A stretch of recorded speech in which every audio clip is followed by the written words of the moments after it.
Maka zikir tadi itu menjadi riyadhah tidak hanya bagi kolbu tapi juga bagi badan. Zikir itu panas. Kenapa ada orang latihan-latihan supaya badannya keren, apa namanya, six pack, petak-petaknya ada 6 ya. Apa yang dilakukan? Latihan berulang-ulang mengangkat berat. Benar? Sama jika kolbu mau dibuat six pack, jika kolbu mau dibuat kuat, maka lafaz kalimah la ilaha illallah yang beratnya lebih berat dari langit dan bumi harus berulang-ulang dihunjamkan, dipukulkan, dihentakkan ke dalam kolbu.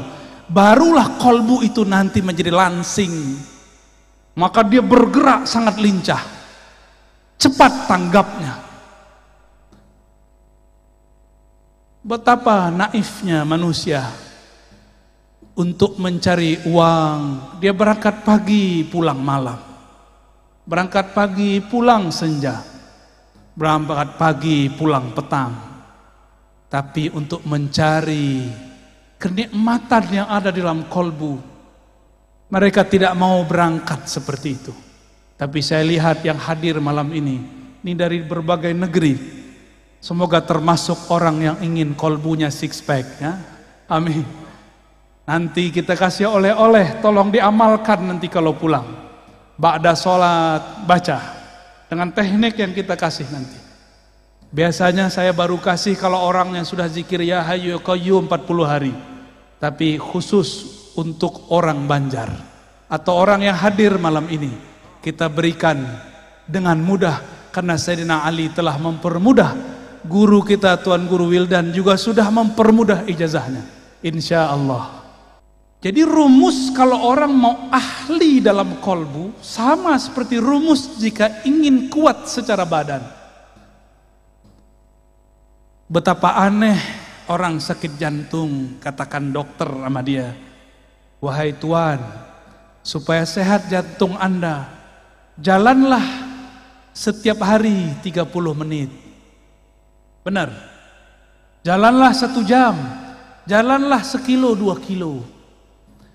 Kalau dokter yang berfatwa kita dengar. Sekarang ada kiai, ada guru, ada ustadz, ada para syaikh, mereka sedang memberikan obat bagi kolbu. Tapi sayang sekali pasiennya bandel-bandel ya. Zikir itu banyak, tapi zikir yang dapat jadi obat tidak banyak. Sebagaimana obat itu banyak, tapi yang efektif mengobati badan harus sesuai dengan resepnya dokter. Dokter itu bukan orang yang cuma belajar sebentar, setahun 2 tahun. Dokter itu kuliahnya 4 tahun, praktek koasnya 2 tahun, 6 tahun baru bisa mengobati badan. Apalagi kalau ingin mengobati kolbu.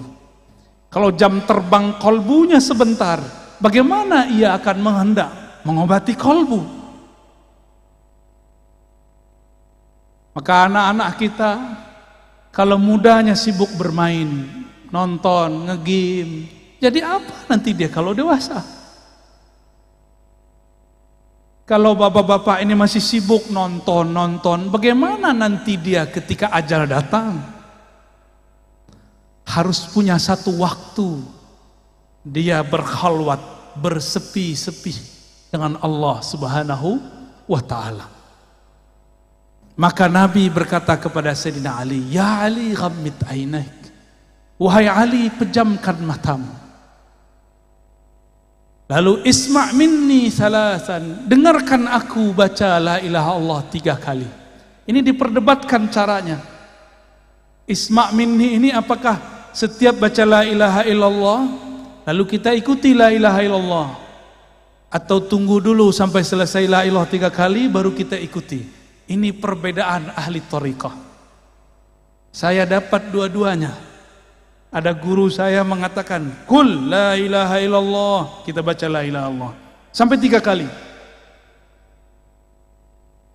Ada juga guru seperti Tuan Guru Wildan tadi, beliau baca dulu 3 kali, baru kemudian kita ikut 3 kali. Cuma ada yang belum disebut di riwayat itu. Adanya di riwayat Imam Bukhari. Apa kata Nabi tadi? Allah mengharamkan neraka terhadap orang yang membaca la ilaha illallah dari kolbunya atau dari jiwanya. Bagaimana cara membaca la ilaha illallah dari kolbu?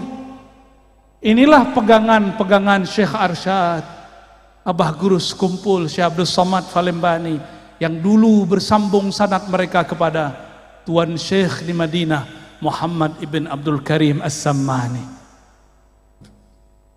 Dipejamkan mata, lalu ketika baca la, supaya pikiran ini tidak kemana-mana, dipenjarakan, diberikan dia batasan. Pandanglah dalam pejam matamu bagian pusar. Ada pusar nggak? Pada punya pusar nggak? Tahu pusar? Bahasa sini pusar. Pusat. Bapak Ibu punya pusat nggak? Kalau nggak punya pusat itu apa namanya? Di kampung saya namanya bunian. Sama. Apa? Pujal. Udah horor sekali. Mungkin ada yang hadir, dia nyamar sekarang ya. Coba cek dulu. Itu apa tuh? Dipejam mata, kepala menunduk. Makanya dalam zikir saman lama itu kepalanya begini. La, baru diangkat ke atas. Ke bawah dulu. La. La itu dihentakkan dari pusar, dari pusat kita. Lalu ditarik ilaha ke ujung ubun-ubun. Kenapa ke ubun-ubun? Ini bagian kepala, bagian angan-angan. Supaya dihilangkan semua angan-angan, maka ulama kita dapat ilham. Turunan dari hadis Sayyidina Ali, la ilaha. Buanglah semua yang kamu pikirkan. Buanglah semua yang kamu tuju. Lalu ditarik ke bagian kanan. Maka tadi zikirnya kemana? Ke kanan atau kiri? Kanan, betul. Itu la ilaha begini. Ditarik ke bagian kanan. Makanya ada geraknya tadi. Itu yang asli loh ya. Ya, itu ada dalam kitabnya Syekh Abdul Karim Muhammad Abdul Samad. Ada juga dalam kitab Abdul Samad Al-Falembani. Ya, dan murid-murid beliau.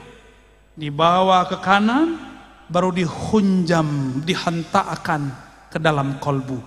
Kolbu kita berhubungan dengan jantung. Jantung itu ada 2 jari di bawah dada bagian kiri. Dibaca la ilaha illallah. Seperti itu. Ya.